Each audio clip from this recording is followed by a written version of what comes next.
अब हाम्रा सिमाना मिचिएका अवस्थामा छन्। अहिले पनि भर्खरै कुरा आएको छ, भारतले महाकाली नदीको नाम फेरेर हाम्रो भूभाग जुन लिम्पिया लिपुले कालापानी अतिक्रमणमा पारेको थियो, त्यो एकदम स्थायी रूपमा आफ्नो भित्र पार्यो भनेर बाहिरबाट आएको छ। यसको कारण के हो त भने हाम्रो कूटनीति कमजोर छ। कतिपय ठाउँमा त मैले कस्ता राजदूत देखेँ भने यस केही समय अगाडि अङ्ग्रेजी भाषा पनि बोल्न नजान्ने, कूटनीतिको त केही पनि थाहा छैन, यत्तिकै फलानाले पठाइदिउँ भएर छुट्टी मनाउन पठाए जस्तो जम्मा राजदूत हामीले पठाउन सकेका छैनौँ। छिमेकी देश पनि एउटा देशमा खाली छ, एउटा देशमा भर्खरै हामीले अलि अगाडि त्यो प्रक्रिया अगाडि बढायौँ। अब हाम्रा सिमाना मिचिएका अवस्थामा छन्। अहिले पनि भर्खरै कुरा आएको छ, भारतले महाकाली नदीको नाम फेरेर हाम्रो भूभाग जुन लिम्पिया लिपुले कालापानी अतिक्रमणमा पारेको थियो, त्यो एकदम स्थायी रूपमा आफ्नो भित्र पार्यो भनेर बाहिरबाट आएको छ। हाम्रो परराष्ट्र मन्त्रालय पनि बोल्दैन, परराष्ट्र मन्त्रीजी पनि बोल्नुहुन्न। यसको कारण के हो त भने हाम्रो कूटनीति कमजोर छ र हाम्रो कूटनीति राष्ट्र हितको संरक्षणको लागि त्यो अग्रसर भइहाल्ने त्यो स्तरको कूटनीति छैन। परराष्ट्र नीतिमा समस्या छ। हामी आफ्नो देशको हितमा आफ्नो स्वाधीनता आफ्नो हितको संरक्षणको लागि पनि बोल्न हिचकिचाउँछौँ। हाम्रो कूटनीतिको स्तर त्यहाँ छ भन्ने कुराको यो सङ्केत हो। त्यसकारण मैले यो कुरा किन कोट्याएको भने राजदूत महावाणिज्य दूत आदि नियुक्ति गर्दा त्यहाँ एउटा कानुनी दृष्टिकोणबाट जुन निर्देशिका नियमावली आदि इत्यादि छन्, ती निर्देशिका नियमावली त फिर्ता गर्ने, के गर्ने, सुविधा दिने, यसो गर्ने उसो गर्ने प्रशासनिक कुराहरू भयो। तर हाम्रो कूटनीतिमा समग्र रूपमा यसको पुनरावलोकन बेला बेलामा जुन भएको छ, ती पुनरावलोकन भएका छन्। हामीले पनि दस्तावेज पढ्यौँ, तर त्यसलाई कार्यान्वयन गर्ने सम्बन्धमा जो मन्त्री फेरिए त्यसपछि सबैले देखाउनको लागि अब एउटा नयाँ मापदण्ड बनाउने, यो यस्तो कुराको कुनै अर्थ हुँदैन। र अघि यहाँ मान्य सदस्यहरूले भन्नुभयो जस्तै हामीले कूटनीतिक नियोगमा पठाउने भने त राष्ट्रको हितको साधना गर्ने त्यो देशको प्रतिनिधित्व गर्ने व्यक्ति हो नि त्यो। अनि एउटा मन्त्री फेरि राजदूत पनि फेरि यो व्यथितिलाई चाहिँ बन्द गर्नु पर्छ। यो बन्द नगर्ने हो भने यो कूटनीतिक क्षेत्र पनि देशभित्र जसरी चाहिँ यो आफ्नो सत्ता पद स्वार्थको लागि जे पनि गर्ने हाम्रो खराब प्रवृत्ति मौलाएको छ। यो कूटनीतिक क्षेत्रमा पनि यो हुनु भनेको के हो भने अन्ततः आजको प्रतिस्पर्धी विश्वमा विभिन्न दृष्टिकोणबाट राज्य एकदमै कमजोर हुने र हाम्रो अहिले कूटनीतिक क्षेत्रको हामीले केही वर्ष र यताको तुलना गऱ्यौँ भने त्यसमा कुनै सुदृढीकरण, त्यसमा अझ प्रभावकारिता भन्दा पनि त्यो युवानुकूल काम गर्न नसक्ने अवस्थामा पुगेको जस्तो आभास हुन्छ। त्यसकारणले गर्दा अब अघि यहाँले भन्नुभयो जस्तो अहिले लामो समय नभए हुनाले चाहे भाषा बन्नुहोस्, चाहे कूटनीतिक विषयको ज्ञान बन्नुहोस्, चाहे त्यो जुन ठाउँमा पठाइने हो त्यो देशको बारेको ज्ञान बन्नुहोस्, वा त्यहाँको परिवेशको जानकारी राख्ने, अनि व्यक्तिलाई पठाउँदाखेरि पनि त्यो जुन देश हो त्यो देशले त्यो व्यक्तिलाई कुन रूपमा हेर्ला त, त्यो व्यक्तिको पनि एउटा तौल हुन्छ। कूटनीतिक क्षेत्रमा लामो समय व्यावसायिक रूपमा काम गरेका त्यसमा अनुभवी मान्छे गयो भने त्यो देशको हेर्ने दृष्टिकोण त्यही रूपको हुन्छ। अब कतिपय ठाउँमा त मैले कस्ता राजदूत देखेँ भने यस केही समय अगाडि अङ्ग्रेजी भाषा पनि बोल्न नजान्ने, कूटनीतिको त केही पनि थाहा छैन, यत्तिकै फलानाले पठाइदिउँ भएर छुट्टी मनाउन पठाए जस्तो। यो कुरालाई कसरी बन्द गर्ने हो? खास गरी परराष्ट्र सेवामा रहनुभएका हाम्रा जुन कर्मचारीहरू हुनुहुन्छ उहाँहरूले पनि यो राजनीतिक क्षेत्रबाट आउने व्यक्तिहरूलाई त्यहाँको बारेमा भन्नुपर्छ। हुन त मैले तपाईँलाई दोष दिन खोजेको होइन, किनभने हाम्रो देशको राजनीति सीमारेखा सबै निचमाच गरेर अगाडि जानु खोज्छ। त्यहाँ त्यसै तपाईँले इन्टायरली त्यो दोष दिन खोजेको होइन।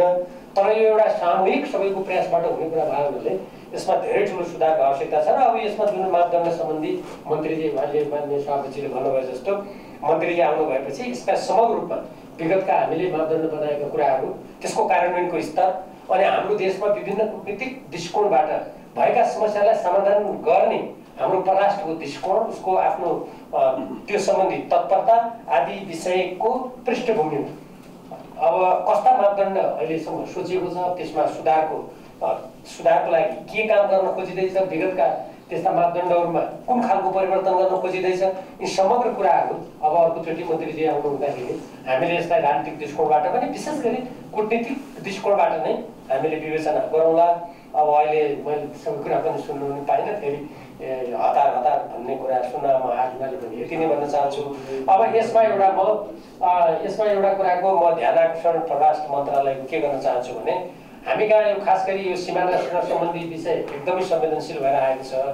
र राज्यका दुईटा प्रमुख कर्तव्यमा एउटा आफ्नो देशको सुरक्षा गर्ने, त्यसपछि आफ्नो जनताको सुरक्षा गर्ने, यी राज्यका सरकारका प्रमुख कर्तव्य हुन्। यदि आफ्नो राज्यको सिमाना मिचिँदा पनि परराष्ट्र मन्त्रालय मौन बस्ने, अरू देशले के गर्छ, आफ्नो प्रवक्ता मार्फत बोल्छ, राय दिन्छ र कूटनीतिक स्तरमा प्रयास भएको देखिन्छ। प्रयास गर्दाखेरि त्यो सफल हुने नहुने एउटा कुरा हो। तर हाम्रो तर्फबाट एउटा सत्तासीन दलको मुख्यमन्त्रीले भन्नुहुन्छ उदाहरणको लागि हुम्लामा सिमाना मिचियो, त त्यही सरकारको प्रधानमन्त्री हुनुहुन्छ नि त, अनि त्यहाँ वार्ता गर्न कसले रोक्यो चीनसँग उदाहरणको लागि। त्यस्तै अरू देश छन्। त्यसैले यस्ता कुराहरूतर्फ अलिकति गम्भीर रूपमा ध्यान जाने गरेर अर्कोचोटि अनि मतदण्ड यो को विषयमा पनि हाम्रो देशको आवश्यकता अनुरूप हामीले छलफल गरौँ भन्ने मेरो सुझाव छ। साना देशहरूको लागि त कूटनीतिक क्षमता वृद्धि भनेको त्यो देशको अस्तित्वसँग समेत गाँसिन्छ र त्यसको हित साधना गर्ने, संरक्षण गर्ने त्यो प्रमुख त्यो हतियार माध्यम हो त्यो कूटनीति। तर हाम्रो त्यो नै सबैभन्दा ध्यान नदिने क्षेत्र जस्तो हो कि भन्ने केही आभास पाइन्छ। यो स्थितिलाई बदल्नको लागि हामीले प्रयास गर्नु उचित हुन्छ जस्तो लाग्छ। अहिले यति नै भनौँ। धन्यवाद। तर अब हामीले आज दिनभरिको समयमै पाउँछौँ भन्ने ठानेर चाहिँ सचिवजीलाई हामीले निमन्त्रणा गऱ्यौँ। तर उहाँको चाहिँ समय अर्को पनि बैठक बस्नु भएको कारणले गर्दाखेरि आज हामीले खुलेर गम्भीर ढङ्गले छलफल गर्न सकेनौँ। अझै धेरै मान्य सदस्यहरू बोल्न बाँकी हुनुहुन्छ र अब यसमा सहसचिव बस्न सक्नुहुन्छ, अगाडि बढाउँ भने बढाउँ, होइन भने आज यो विषयलाई यहीँ स्थगित गर्न चाहन्छु म।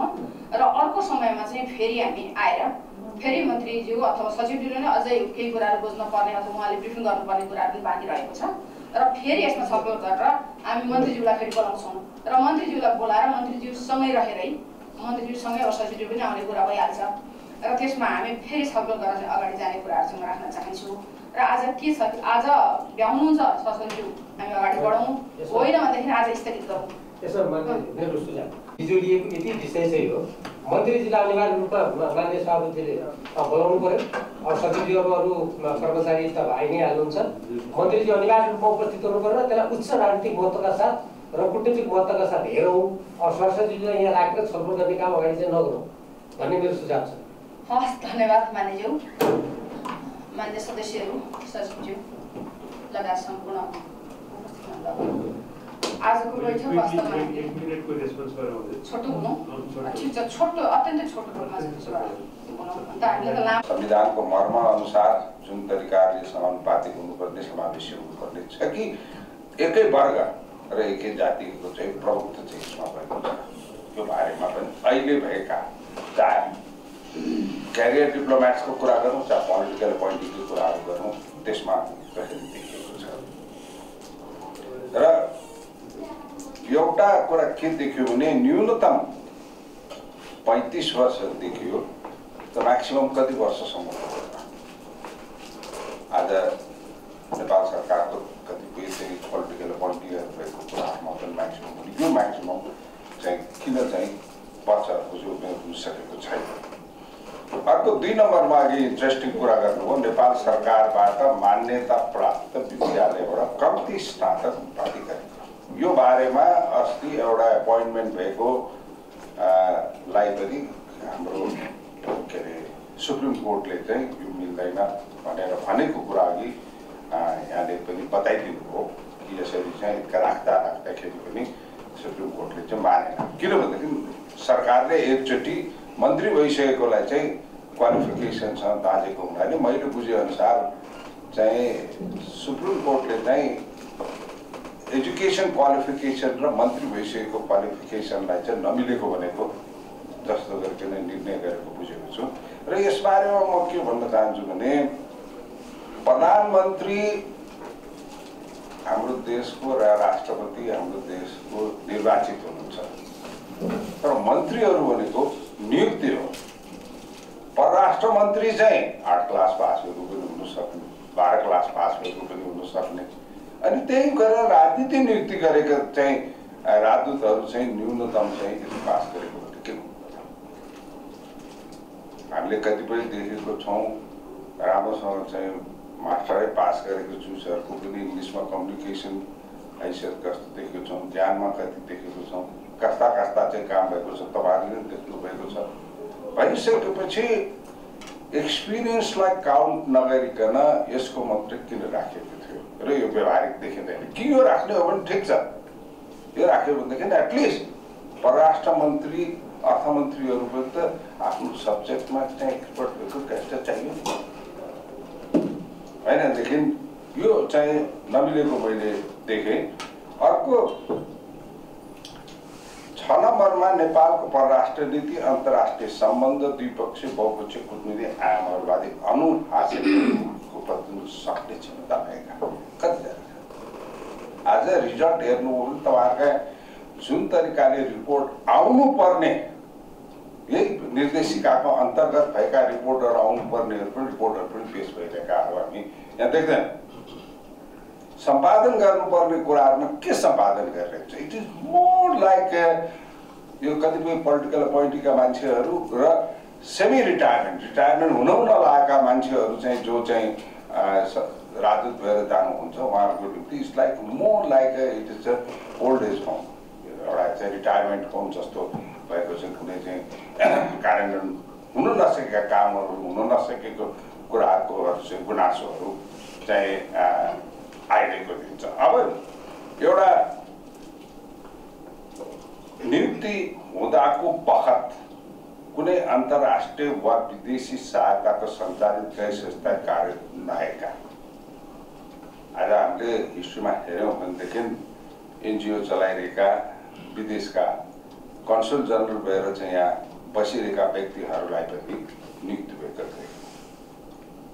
अब भन्नु होला कि लास्टमा राष्ट्रपतिले नियुक्ति गर्ने बेला चाहिँ उहाँहरूले चाहिँ छोडिसकेको थियो, राजीनामा गरिसकेको थियो भन्ने कुरा गर्नु होला। तर यस्ता चिजहरू हामीले देखेको छौँ, त्यो तपाईँहरूकोमा राम्रोसँग ज्ञान छ। ल अर्को लाभको पद धारणा गरी वा नगरी विदेशी राष्ट्रले नियुक्त गरेको जिम्मेवारी कार्यरत व्यक्ति विश्वबाट अवकाश लिएको 10 वर्ष पुरा भयो। विदेशी भन्नाले यसमा यो भेग छ, विदेशी राष्ट्रले चाहिँ लगानी गरेका संस्था अन्तर्राष्ट्रिय संस्थाहरूको बारेमा यहाँ मौन सिक्यो। अर्को चिज विदेशी राष्ट्रहरूले लगानी गरेका कतिपय प्रोजेक्ट्सहरूमा चाहिँ कन्सल्टेन्ट भएर काम गरेर बसिरहेका व्यक्तिहरू पनि हामी के सम्झिन्छौँ भने त्यो पनि एउटा कर्मचारी नै हो, तर कन्सल्टेन्टको रूपमा बसेको हुन्छ। यहाँनिर 13 नम्बरको बारेमा यो चाहिँ के हो भन्ने छ। र अब आयो पदावधिको बेसी कुरामा राजदूतको पदावधि नियोगको हाजिर भएको मितिले 4 वर्ष हुन्छ। अहिले संसारभरि यो 3 वर्षमा झरिसकेको छ। नेपालको कतिवटा देशमा चाहिँ नेपालको चाहिँ 4 वर्षको छ। त्यस कारणले यो 3 वर्ष घटाउने व्यवस्था के हुनसक्छ यो बारेमा पनि जानकारी गराइदिनु भयो भने बेस हुन्छ। किनभनेदेखि अहिलेको कन्टेक्स्टमा चाहिँ जुन देखिरहेको छ धेरैहरू मान्छेहरू जस्तै यहाँ आउने मोस्ट अफ द एम्बेसीहरू यहाँ आउनेहरूको चाहिँ 3 वर्षकै अवधि भएको चाहिँ हामीले देखेको छौँ। अब अर्को एउटा इन्ट्रेस्टिङ कुरा चाहिँ पहिलो वर्षमै 6 मा होइन यसलाई घटाउ क्यारियर डिप्लोमेट तपाईँहरूले कसरी बढी उत्पादन गर्ने आजको 10 वर्षपछि सङ्ख्या आज कम छ भने 10 वर्षपछि कसरी फुलफिल हुन्छ त? त्यो 60-70 कसरी पुग्छ त? क्यारियर डिप्लोमेटहरूको सङ्ख्या बढाउनका लागि मन्त्रालयको त्यो योजना चाहियो त। तपाईँहरूको क्यारियर डिप्लोमेट जिन्दगी त्यहाँ बिताउनु भएको छ। राजनीतिज्ञहरूले त चिज पार्टीको मान्छे अनि रिटायर्ड मान्छेहरू वा यी तत्त्व जुन अघि हामीले निर्देशिकामा भएका क्षमताको कुरा गरेर 75 त्यो जस्तो सुकै पनि पठाइदिन्छ। ग्रेजुएसन भन्ने कुरा त एउटा सामान्य कुरा देखिहाल्यो। त्यो देशको भाषा साहित्यदेखि लिएर त्यहाँको परराष्ट्र मामिला अरू देशमा चाहिँ त्यो देशको भाषा जान्ने मान्छे चाहिँ थप एड भ्याल्युको रूपमा मानिन्छ। हाम्रो चाहिँ अङ्ग्रेजी मात्रै पुग्ने भनेर कुनै अर्को भाषाको लागि क्यारियर डिप्लोमेटहरूलाई डाइभर्सिफाई गरेर अरू महत्त्वपूर्ण राष्ट्रका भाषाहरू त्यो चाहे अरब क्षेत्रको होस्, त्यो चाहे चीन होस् वा रसिया होस् वा अरू पनि भनौँ यसरी गर्ने डाइभर्सिफाई गर्ने काम विगतमा पनि भएको छैन। त्यस कारण यो मापदण्डलाई पनि हामी समितिमा अन्तर्क्रिया गरेर घनीभूत रूपमा छलफल गरेर हामी पनि सुझाव दिन्छौँ र तपाईँहरू रिसेप्टिभ हुनु पर्यो। एउटा अर्को महावाणिज्य दूत र अवैधानिक ढङ्गले जुन कन्सुलेट जनरलहरू नेपालमा अरू देशहरूले स्ट्याटस दिएर यहाँ बसेका छन् उनीहरूको बारेमा थुप्रै कुराहरू पहिला समितिले निर्देशन पनि दिएको छ। सिडी प्लेट चढ्ने र एउटै घरका 3-4 जना व्यक्तिहरू त्यहाँ त्यो सुविधा लिइरहने र विभिन्न बेलामा त घटनाहरू पनि घटेको हामीले देखाएको छौँ। अपराधिक गतिविधि भएका व्यक्तिहरूलाई चाहिँ त्यही सिडी प्लेटको गाडीबाट डेभलपमेन्ट बोर्डको त्यो स्ट्याटसबाट चाहिँ स्केप गराउने खालको। त्यसकारण यो गतिविधिलाई रोक्नका लागि पनि फेरि हामीले सुनिरहेका छौँ कि ती गतिविधिको अगाडि बढिरहेका छन्। त्यसलाई खोलाउने काम नहोस्, यो समितिले विगतमा दिएको निर्देशनलाई पनि ध्यानमा राखियोस् म भन्न चाहन्छु।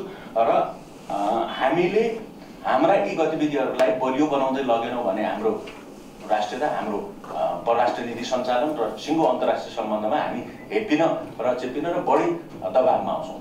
कि त एक खालको अतिवादमा पुग्ने र सबैलाई गाली गर्ने खालको बनिरहेको हुन्छ, कि चाहिँ फेरि विदेशीले नै देश बनाइदिने हो जस्तो गरेर हामी चाहिँ त्यो राजनीतिक वृत्तमा वा अरू सामाजिक वृत्तमा त्यसरी छलफलहरू हुने गर्दछन्। त्यस योबाट सचेत हुनका लागि अब पोलिटिसियनहरू त कसलाई कसले भनेर कहिले सुन्ने होला र होइन, त्यो चाहिँ आफ्नो ठाउँमा हो। तर मन्त्रालय जसरी एउटा लामो आफ्नो अनुभव भनौँ न जैसी कोठादेखि यहाँसम्म आइपुगेको छ, यो अब यसले रिभ्याम्प हुनु जरुरी छ। अब अलिकति समय सापेक्ष आफ्नो परराष्ट्र सेवाको अफिसरहरू ग्रुम गर्ने अब एउटा आइएफए छ, त्यो आफै इक्विप्ड हुन सकेन र त्यसले चाहिँ विभिन्न भाषाको वा श्रम सहचारीहरू जो पठाउँछौँ उनीहरूलाई चाहिँ सम्बन्धित देशको कानुनहरू भाषाहरू सिकाउनेदेखि लिएर अरू कुराहरू गर्नका लागि पनि आवश्यक सहयोगहरू त्यहाँबाट लिन सकिन्थ्यो। साँच्चीकै थिङ्क ट्याङ्कको रूपमा त्यसले ट्रेडदेखि लिएर क्लाइमेट चेन्जदेखि लिएर यति डाइभर्सिफाई इस्युहरू भइसक्यो अहिले परराष्ट्र अन्तर्राष्ट्रिय सम्बन्धमा। हामी खालि विशुद्ध चाहिँ परराष्ट्र मन्त्रालयबाट एम्बेसडर हुने र विदेशमा गएर त्यो डलरमा तलब खाने कुरा मात्रै हो कि जस्तो गरेर बाहिर प्रचार हुने गरेको छ र बुझाइ र निष्कर्षहरू त्यसरी आइरहेका छन्। त्यसकारण यो एउटा राम्रो अवसर पनि छ र हामी समिति तपाईँहरूसित तपाईँहरूका सबै समस्याहरू सुन्नका लागि र समय सापेक्ष नीति बनाउने कुरादेखि लिएर कार्यान्वयन गर्ने कुरामा र मैले अघि नै भने त्यो चाहिँ अब क्यारियर डिप्लोमेटहरूको सङ्ख्या बढाउनका लागि र आवश्यकता भएका देशमा त एम्बेसी खोल्ने कुरा ठिकै हो, तर राजनीतिक नियुक्तिको भागभण्डार र सङ्ख्या त्यस आधारमा सङ्ख्या बढाउने कुरा पनि विगतमा भएको छ। अब राजदूत बनाउनै पर्नेछ, त्यस कारण नयाँ एम्बेसी खोल्ने सम्मका सोच र निष्कर्षहरूबाट पनि अब राजनीतिज्ञहरू त प्रभावित छ। त्यस कारण यो कुरामा तपाईँहरूले स्ट्यान्ड लिनका लागि हामी छलफल त गरिरहेछौँ र सल्लाह र सुझाव दिन तयार छौँ। र अर्को बैठकमा अब हामीले अपेक्षा गर्छौँ कि मन्त्रीज्यू पनि आउनुहुनेछ र हामीले उहाँलाई पनि यी कुराहरू राख्ने अवसर पाउनेछौँ मलाई लाग्ने। त्यो तीनटा कुराहरू भन्नुभयो। एउटा राजदूतको अवधि खाली भएको 3 महिना अगाडिदेखि नै प्रक्रिया प्रारम्भ गर्नुपर्छ भनेर भन्नुभयो। अब 20वटा त अहिले खाली भएको कुरा छ, तर अरू अब कति एम्बेसीहरू खाली हुने चरणमा छ र 3 महिना बाँकी छ। त्यसको सूचना यदि सम्बन्धित हाम्रो समितिले प्राप्त गर्यो भने एउटा परराष्ट्र मन्त्रालयलाई समयमा निर्देशन जारी गर्न सक्छ, तर त्यसको जानकारी परराष्ट्र मन्त्रालयले दिन जरुरी छ। त्यसको लागि पनि म अनुरोध गर्न खोजेँ। तेस्रो कुरा उहाँले राख्नुभयो कि राजदूतहरू एउटै स्ट्याटसमा हुन्छ भनेर भन्नुभयो, तर सुविधा लिँदाखेरि एउटा श्रेणीको, स्ट्याटस फेरि एउटा श्रेणीको, अलग श्रेणीको भनेर जुन कुरा राख्नुभयो, यसलाई पनि हामीले कसरी, किन यो विभिन्न देशहरूको राजदूतहरूको स्ट्याटस किन फरक, नियमावली र निर्देशिकाले नदिएको विषयवस्तुको निर्णय अहिलेसम्म संशोधन गर्न नसक्ने कारण के? तर कति देशहरूको राजदूतहरूको श्रेणीलाई फरक ढङ्गबाट निर्णय भएको छ, त्यसको पनि हामीले जानकारी पायौँ भने त्यो सन्दर्भमा पनि छलफल चाहिँ हामीले अगाडि बढाउन सक्छौँ। र चौथो चाहिँ अन्तिम मलाई के जिज्ञासा भयो भने 4 वर्षको अवधि हुन त मान्य दिव्यमणि दाइले भन्नुभयो कि यो सत्य हो, अरू देशहरूमा 2 वर्ष 3 वर्षको अवधिहरू रहन्छ, हाम्रो 4 वर्षको अवधि हो। यदि राजदूत नियुक्ति गरिसकेपछि मुलुकको सरकार परिवर्तन हुने बित्तिकै राजदूतलाई फिर्ता गर्ने जुन अभ्यास र प्रचलन अगाडि आयो, यसले गर्दाखेरि यसको सन्देश त्यति राम्रो जान्न नसकेको हामीले अनुभूति गरेको हुनाले कम्तीमा यति समय अगावै फिर्ता गर्न नमिल्ने भनेर पनि हामीले एउटा छलफल संवाद चलाउन सक्छौँ कि जस्तो पनि लाग्छ। किन सरकार परिवर्तन त भइराख्ने नेपालको परिस्थिति हेर्दा सरकार परिवर्तन भइराख्ने देखियो, भोलिको दिनमा पनि त्यसलाई नकार्न सकिँदैन। त्यही भएर यो निर्देशिका र नियमावलीमा कम्तीमा अन्तर्राष्ट्रिय सम्बन्ध र अरू देशसँग नेपालको सम्बन्ध कायम गर्ने पुलको काम राजदूतले गर्ने भएको हुनाले र त्यो एम्बेसडरको फ्यामिली, एम्बेसीको फ्यामिली पनि त्यो राजदूतलाई सरकार परिवर्तन हुने बित्तिकै त्यहाँको फ्यामिलीले पनि एम्बेसडरलाई त्यो किसिमको समन्वयकारी भूमिका नहुनु पनि सक्छ त्यहाँको। त्यो राजदूतलाई फिर्ता बोलाउन सक्ने भन्ने त नियमावलीमा छ, तर कम्तीमा गएको यदि समय अवधिभन्दा पहिला बोलाउन नसक्ने भन्ने जस्ता सकारात्मक केही सम्बोधनहरू गरियो भने यो दुई देशबीचको सम्बन्ध र राजदूतले गर्नुपर्ने भूमिका र दायित्वसँग जोडिएको हुनाले मलाई लाग्छ यी तमाम कुराहरूलाई निर्देशिकामा फेरि एकचोटि रिभिजन गर्नुपर्ने भएकोले म फेरि पनि निवेदन के गर्छु भने सचिवज्यूको हतार भएको हुनाले पनि कम्तीमा आज उठेका विषयवस्तुलाई सविस्तार उहाँले यदि जानकारी दिन सक्नुहुन्न भने अर्को बैठकमा ती सबै कुराहरू सहसचिवज्यूबाट टिपोट गरेर अर्को बैठकमा सविस्तार ढङ्गबाट संशोधन गर्न सक्ने संशोधन हुनुपर्ने विषयवस्तुहरूलाई पनि अलिकति छलफलको माध्यम बनाइयोस् भनेर पनि म अनुरोध गर्छु। धन्यवाद मान्यज्यू। जानकारी पाएको भए प्रश्न गर्थ्यौँ होइन, यो त हामीलाई सल्लाह भएर सेट भएको होइन कति होइन।